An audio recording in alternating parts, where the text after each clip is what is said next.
외교. 내가 봤을 때 윤석열이 제일 못할 게 외교예요. 왜냐하면 다른 거는 그나마 가능한데 외교는 사실 문재인 대통령이 넘사벽이었어요. 모든 정상들이 문재인을 보고 배워야 된다 이야기할 정도로. 윤석열 외교는 출발도 못하고 지금 좌초하는. 배를 딱 띄웠는데요. 이미 균형이 안 잡혀가지고 지금 침몰하고 있는 거예요. 항구로 출발도 못 해보는 상황이라고 보시면 됩니다. 아니, 균형을 못 잡고 한쪽으로 치우칠까봐 걱정했는데 균형 있게 골고루 미움을 받아보이더라고요. 3개월 만에 미중러에 미움을 사게 됐습니다. 자, 봐봅시다. 미국, 중국, 일본, 북한의 지금 압박의 사면초가인데 이게 그런 거 있잖아요. 질량불변의 법칙 또는 뭐 풍성한 효과 이런 것처럼 어느 한쪽만 붙들어서는 균형을 못 잡아요. 그러니까 먼저 윤석열이 나 친미할래라고 뛰어든 거 아니에요. 외교시장에 이 모질이가. 미국도 중국도 북한도 일본도 국익을 위해서 이용을 해야 되는데 한미동맹이란 말 자체가 얘는 70년대 이미 들은 말이에요. 그게. 한미동맹은 좋은 건 줄 아는 거예요. 그렇다 보니까 풀어낼 능력이 없이 첫 단추를 잘못 끼워버린 거예요. 근데 그 첫 단추가 본드가 붙어 있어서 풀지를 못하는 거예요. 다시 풀지를 못하는 거예요. 봅시다. 미국은 중국 견제하려고 한국을 압박하고 있습니다. 계속. 뭐 치포 동맹에 들어와라. IPF 들어와라. 쿼드 들어와라. 중국 견제하려고 한국을 압박하고 있어요. 첫 번째. 물론 한미동맹이라는 게 있기 때문에 중요하긴 하죠. 근데 저번에 그거 바뀌었잖아요. 경제는 중국, 안보는 미국. 요거를 경제도 중국, 아니 경제도 미국, 안보도 미국으로 바꿨잖아요. 근데 왜 외교까지는 어려우면은 전문가의 도움을 받을 수 있다 치지만 너무 내고의 기본이라던가 밀당도 한 번 안 해본 사람처럼 이렇게 하니까 너무 황당한 거예요. 아, 해봤겠어요. 당연히 안 해봤지. 언제 밀당을 해봤겠어요. 그러니까요. 연애 한 번도 안 해봤는데. 압색해버리면 되는 거죠. 아마 윤석열은 연애하다가 좋아하는 여자가 있으면 압색했을 그런 캐릭터예요. 야, 집안 다 털어. 나랑 사귈래 안 사귈래. 그러니까 검사가 대통령을 하면 안 되는 이유이기도 하죠. 밀당을 해본 적이 없는데 외교는 밀당이 기본이에요. 그렇죠. 일본, 미국한테만 줄 선 게 아니죠. 일본은 강제동원 대법 판결 해결하라고 압박하고 있죠. 근데 윤석열이 먼저 나서가지고 당선자 후보 시절부터 일본 대사 만났고 술 먹고 거기 이제 의혹이 있는 거예요. 대선 자금 혹시나 들어온 게 아닌가? 거기다가 그렇게 약점 잡혀 있어서 그런지 모르지만 먼저 고개 숙이고 박진 보내가지고 해결한다고 하는데 왜 우리가 이걸 해결해야 되냐고요. 우리가 먼저 해결할 이유가 없잖아요. 그냥 아주 노골적으로 미국의 압력이 있지 않는 한. 그러면 미국의 압력이 왜 한국한테만 옵니까? 일본한테 가서 한국어 적당히 풀어라고 압력이 오지? 내가 이건 자발적으로 지가 뛰어든 거라고 봐요. 형님, 나 잘했죠? 그 느낌 아니에요? 아유, 등신 진짜. 아유. 그 다음에. 그래서 미국의 중국 견제에는 숙고 없이 모두 참여합니다, 지금. 생각 안 해보고 모두 참여하는 거예요. 그 칩4 이거 있잖아요. 이거 들어가는 만에 엄청 말이 많은데, 요거 왜 말이 많냐면 예비 모임에 한번 갔어. 들어갈 가능성이 엄청 높아. 이미 타이틀이 칩4잖아. 아, 오리엔테이션 갔으면 그 학교 다니는 거지. 정말 창피합니다. 그리고 IPEF도 이미 들어가 버렸고요. 그리고 쓸데없이 나토까지 가버렸고요. 거기 패션쇼하고 돌아와 버렸지. 이런 미친 짓 하고 있는 거예요. 중국 견제, 그러니까 미국이 중국을 위해서 써먹으려고 하는 거에 자기가 자발적으로 지금 들어가고 있는 거예요. 칩4도 들어갈 가능성이 100%라고 봐야겠죠. 한국이 빠지면 칩3가 될 테니까요. 아니 근데 칩4는 어떻게 하려고 그런지 모르겠어요. 만약에 그러니까 우리 빼고 지금 대만, 한국, 뭐 어디지? 일본이죠.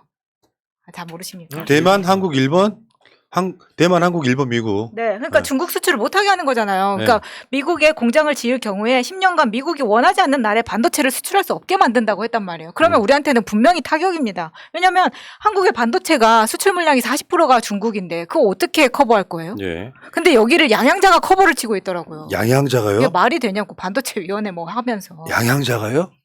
국민의 의원이잖아요. 네. 당연한 거 아니에요? 자, 그리고 중국은 진짜 재밌는 걸 갖고 왔는데 한국이 독립 자주 노선을 견지해서 외부 간섭을 배제하라 이렇게 얘기했어요. 사실은 중국은 아직도 한국을 사랑하는 마음이 남아있는 거예요. 중국도 중요한 상대국이니까 한국에 대해서 이걸 왜 갖고 왔냐면 이게 구한말로 넘어가요. 대한제국 시절로. 그 당시에 청일전쟁에서 승리한 일본이 시모노세키 조약 1조에 청국은 조선국이 완전 무결한 독립 자주국임을 확인한다는 문구를 넣은 거를 패러디해서 중국이 공식 입장을 냈어요. 한국이 독립 자주 노선을 견지의 외부 간섭을 배제하라. 그러다가 이런 상황이 되잖아요. 한국을 이렇게 어느 정도 미련이 남아있는 상태로 붙들어 매는데 이게 티키타카가 오거잖아요.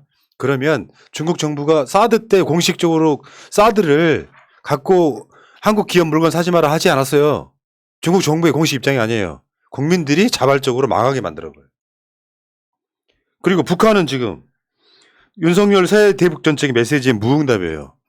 권영세가 아무리 이야기해봐야 무시. 니들 말은 무시.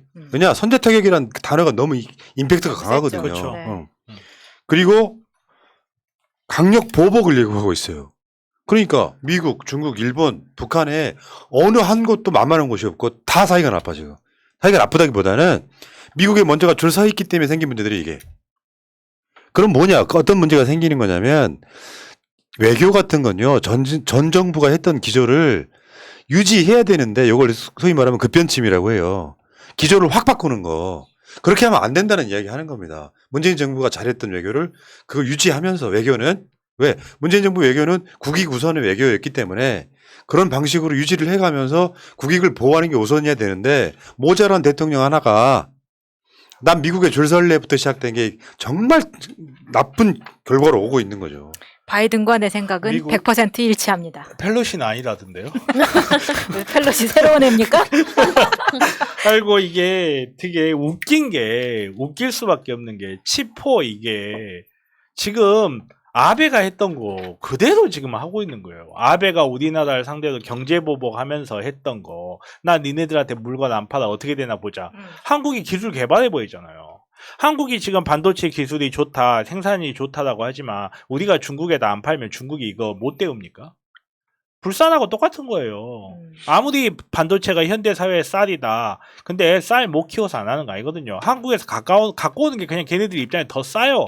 그러니까 굳이 엄청난 돈을 들여가면서 개발할 필요가 없는 거지. 근데 일본이 불산 가지고 우리나라 협박했을 때 그래? 그럼 우리가 만들게 해버렸듯이 중국이 우리가 칩 안 판다고 4개 국가가 칩 안 판다고 솔직히 일본은 반도체 생산 국가 들어가지도 손가락 꼽지도 못해요. 근데 아무튼 간에 안 판다 그러면 중국이 그래 그럼 우리가 만들게 해버리면 그 뒤로 야야야 우리가 미안해 칩 그냥 사가 할 수 있습니까? 네. 근데 그 이야기를 하려고 했던 게 아니고요. 이 이야기 하려고 그래요. 사드. 그러니까 결정적인 거죠, 그게. 지금 중국에서 산불 이란에 대한 얘기가 나옵니다. 이건 이따가 설명해 드릴게요. 대통령실이 중국의 산불 이란 메시지를 반박하면서 8월 말에 사드 기지 정상화하겠다고 예고를 했습니다. 성주에 그 사드 기지를 정상화하겠다고 이야기를 했어요. 그러니까 사드는 우리가 다 알잖아요. 사드는 북한 방어용이 아니라는 건 누구나 다 알고 있어요. 고고도 미사일이라고. 북한은 고고도로 우리한테 미사일을 쏠 이유가 없어요. 오히려 사드는 사드 레이더에서 나오는 그걸로 중국을 감시하는 용도로 쓴다는 건 누구나 다 아는 얘기예요. 이런 상황에서 사드 기지 정상화할게. 물론 이야기가 우리나라에서 먼저 나온 이야기는 아니에요. 이 사드 기지 정상화하겠다는 어떤 흐름이 생기니까 중국이 산불 이란이라는 걸 꺼내는데 산불 이란이 뭔지 설명해 드릴게요. 문재인 정부 때예요. 이게 중국하고 약속한 건 아닙니다. 중국하고 약속해서가 아니라 한국이 사드 운용에 있어서의 원칙 같은 거예요. 중국과 관계가 망가지면 경제가 망하니까. 그래서 세 개를 안 하겠다 그랬어. 세 개를 안 하겠다고 한 거를 3불이라고 합니다. 사드 추가 배치. 다음에 미국의 미사일 방어책에 MD 참여 안 하겠고 2가지. 다음에 한미일 군사 동맹 등의 이 세 가지를 여기 일본이 들어가면 안 되는 거잖아요. 한미 동맹은 있는데. 그러니까 한미일 군사 동맹은 3가지는 안 하겠다라고 약속한 게 아니라 우리 대한민국의 기조였단 말이에요. 외교 기조였단 말이에요. 그리고 일한 이 3가지는 안 한다가 3불이고 일한은 제한하겠다는 뜻이 뭐였냐면 이미 배치된 사드를 제한적으로만 운영하겠다가 일한이에요. 요거는 대한민국 정부의 운용 기조 같은 거였어요. 요거를 중국이 지켜라고 그냥 던진 거예요. 이거를. 문재인 정부가 이걸 중국과 약속에 쓸 리가 있어요? 중국이 이거를 지켜라. 그러니까 윤석열의 대통령실이 됐고 사드 8월 말에 정상화하겠다 이렇게 나온 거예요. 저는 윤석열 대통령실 말 못 믿겠어요, 솔직히. 왜냐면 정상화 하겠다고 해서 우리가 할 수 있는 것도 아니고, 그리고 윤석열 대통령 그 후보자 시절에 이미 한 번 있잖아요. 겉으로는 협중하면서 뒤로는 가서 아유 우리가 말만 그러지 진짜로 그러지는 않을 겁니다 하고 뒷소리 한 적이 있어서 이거 가지고 지금 자기네들 입장이 곤란해지니까 겉으로만 큰 소리 치는 것일 가능성도 저는 상당히 있다고 봐요. 왜냐면 미국이 더 이상 사드를 세계로 배치하지 않는 이유가 있거든요. 그게 뭐냐, 자기네들도 더 좋은 기술들이 나와가지고 굳이 사드를, 고가의 사드를 계속 운용할 필요가 별로 없어요, 미국이. 그러다 보니까 흥미가 떨어져 있는데 굳이 엄청난 비용을 들여가면서 이걸 정상화라는 표현을 쓸 만한 뭔가를 할까 상당히 의문이거든요. 예. 아니 그리고 박진희 중국 갔을 때 그런 이야기 막 기사가 나왔었어요. 왕이 면전에서 막 큰 소리 치고 온 것처럼. 그리고 앞으로 한국은 중국과 평등 외교를 하겠다. 이게 당연한 거 아니냐. 이러면서 뭔가 그 문재인 정부 때 항상 뭐 친중 하면서 중국에 끌려다녔다는 것을 이번 기회에 우리는 바로잡겠다는 식으로 이야기하는데 평등해야 평등하다고 가서 이렇게 싸울 거 아닙니까? 지금 그게 아닌데도 예. 불구하고 이런 식으로 나오니까. 그러니까 이 3불 1한이 우리나라가 처한 현실을 명확히 보여주는 가장 현명한 방법이었던 거예요.